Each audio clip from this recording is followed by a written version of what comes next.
नमस्कार। पुष्पा प्रियंका सरस्वती विद्या मंदिर inter college Nanak मता उधम सिंह नगर से मैं पूजा चौरसिया। आज हम पढ़ेंगे कक्षा 8 की हिंदी, पाठ 16 है पानी की कहानी। इसके लेखक हैं रामचंद्र तिवारी जी और एक निबंध है और इसमें पूरी पानी की क्या कहानी है ना उसका वर्णन किया गया है। और आइए हम पढ़ते हैं इस निबंध को कि पानी का जीवन चक्र कैसा चलता है। देखिए, मैं आगे बढ़ा ही था कि बेर की झाड़ी पर से मोती सी एक बूंद मेरे हाथ पर आ पड़ी। मेरे आश्चर्य का ठिकाना ना रहा जब मैंने देखा कि ओस की बूंद मेरी कलाई पर से सरककर हथेली पर आ गई। मेरी दृष्टि पड़ते ही वह ठहर गई। थोड़ी देर में मुझे सितार के तारों सी झनकार सुनाई देने लगी। मैंने सोचा कि कोई बजा रहा होगा। चारों ओर देखा, कोई नहीं। फिर अनुभव हुआ कि यह स्वर मेरी हथेली से निकल रहा है। यानी कि वो जब निबंध को लिखते हैं तो सबसे पहले उनके साथ एक घटना होती है। वो घटना ये होती है कि वो जैसे थोड़ी आगे बढ़ते हैं प्रातः वेला में, तो उस समय क्या हो रहा होता है, बेर की झाड़ी पर से मोती की एक बूंद उनके हाथों पर आकर के रुक जाती है। उन्हें बड़ा आश्चर्य होता है कि मतलब क्या है करके, उसकी बूंद कैसे सरक करके उनकी हथेली कलाई से सरक करके हथेली पे आ रही है। ठीक, फिर उनकी दृष्टि पड़ते ही वह ठहर गई। जब उनके कलाई में हथेली में ये दिखता है कि उसकी बूंद आ गई है और वो जैसे ही देखते हैं तो वो रुक जाती है, हथेली स्थिर हो जाता है। फिर थोड़ी देर में उनको जैसे सितार बजते हैं ना वैसी आवाज़ सुनाई पड़ती है। वो चारों तरफ देखते हैं, इधर उधर कोई उनको दिखाई नहीं देता है। फिर वो सोचते हैं कि कौन है।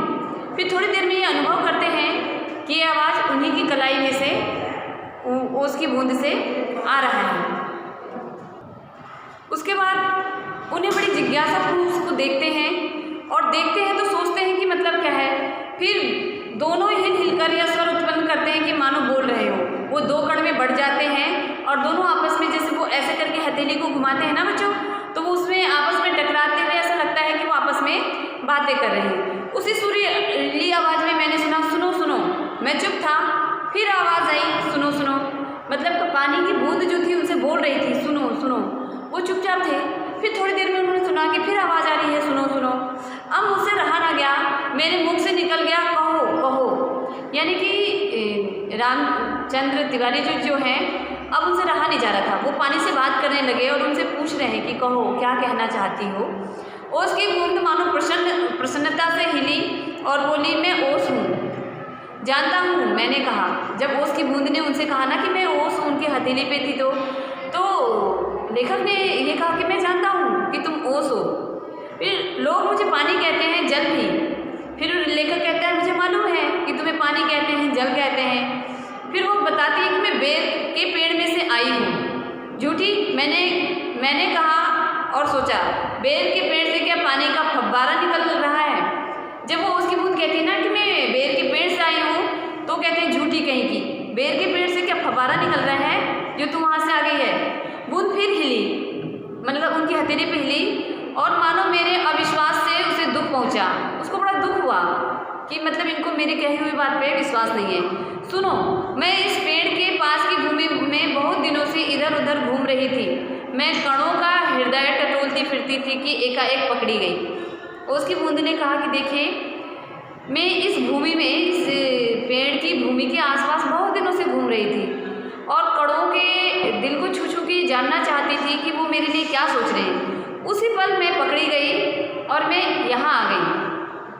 वह जो तुम देखते हो ना, वह ऊपर इतना बड़ा नहीं है, पृथ्वी में भी लगभग इतना ही बड़ा है। मतलब वो पेड़ के बारे में कहती है, जो भूमि के ऊपर जब तुम पेड़ देखते हो ना, वो पेड़ भूमि के ऊपर इतना बड़ा नहीं है, वो भूमि के नीचे भी इतना ही बड़ा है।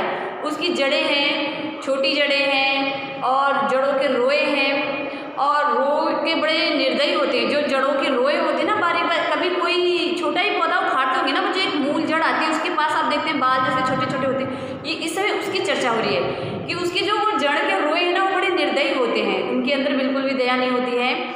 मुझ जैसे असंख्य जल कणों को बलपूर्वक पृथ्वी में से लेते हैं और अधिकांश का सब कुछ छीन कर उन्हें बाहर कर देते हैं, बाहर निकाल देते हैं, जैसे वाष्पीकरण कर देते हैं ना, बाहर कर देते हैं। क्रोध और घृणा से उसका शरीर कांप उठा। जो बूंद थी ना वो बिल्कुल गुस्से में आग बबूला हो गई और उसने कहा कि ये पेड़ भी बड़े निर्दयी हैं, कुछ को तो जब वो ज़मीन से सोखते हैं तभी खा लेते हैं और कुछ का सब कुछ छीन करके उन्हें बेघर बाहर छोड़ देते हैं। तुम क्या समझते हो कि वे इतने बड़े यूं ही हो जाते हैं? और बूंद जो है वो लेखक से कहती है तुम ये मत समझो कि ये जो वृक्ष हैं वो यूं ही इतने बड़े हो जाते हैं। वो कैसे इतने बड़े होते हैं बच्चों? वो मेरे असंख्य बंधुओं को, मतलब मित्रों को वो उनके प्राण ले लेते हैं, उसके बाद वो इतने बड़े होते हैं। जब वो बूंद ऐसी बातें बताती है तो लेखक के मन में भी जिज्ञासा हो जाती है और वो उसकी बातों को ध्यानपूर्वक सुनने लगता है। ठीक, फिर वो कहता है कि मैं तुम्हारी कहानी को सुनना चाहता हूँ, तो मुझे अपनी कहानी को सुनाओ। फिर पानी कहते हैं हाँ, तुम्हें भूमि के खनिजों को अपने शरीर में घुलाकर आनंद से फिर रही थी। मतलब कि भूमि के अंदर जो खनिज पदार्थ होते हैं ना वो पानी में घुल जाते हैं बच्चों। तो वो कह रही है कि मैं उन खनिज पदार्थों को अपने अंदर घुल मिला करके बड़े आनंद से घूम रही थी, लेकिन मेरा दुर्भाग्य, एक रोए से मेरा शरीर छू गया, मैं कांप उठी। दूर भागने का प्रयत्न किया पर वे पकड़ कर छोड़ना नहीं जानते, मैं रोए में खींच ली गई।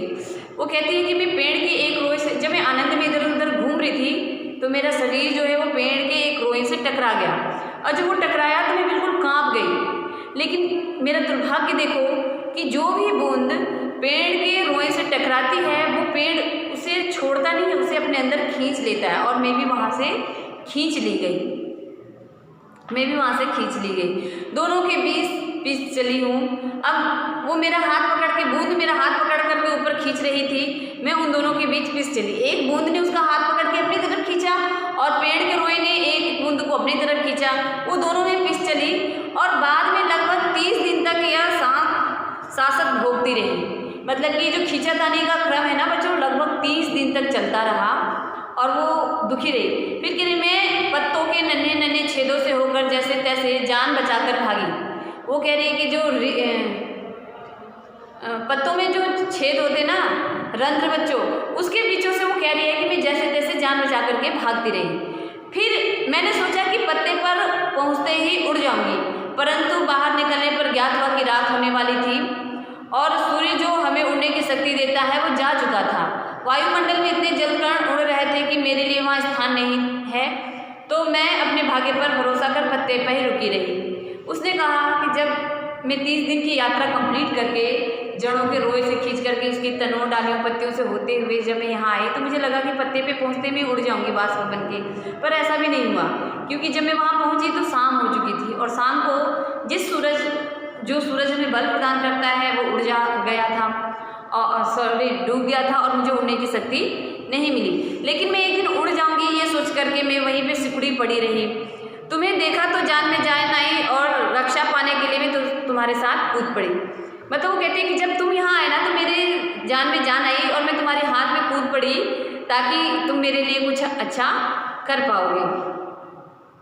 इस दुख तथा भावपूर्ण कहानी का मुझ पर बड़ा प्रभाव पड़ा। लेखक कहते हैं कि मुझ पर बड़ा प्रभाव पड़ा और मैं उस पत्ते से तुमसे तुम न छू सकेगा।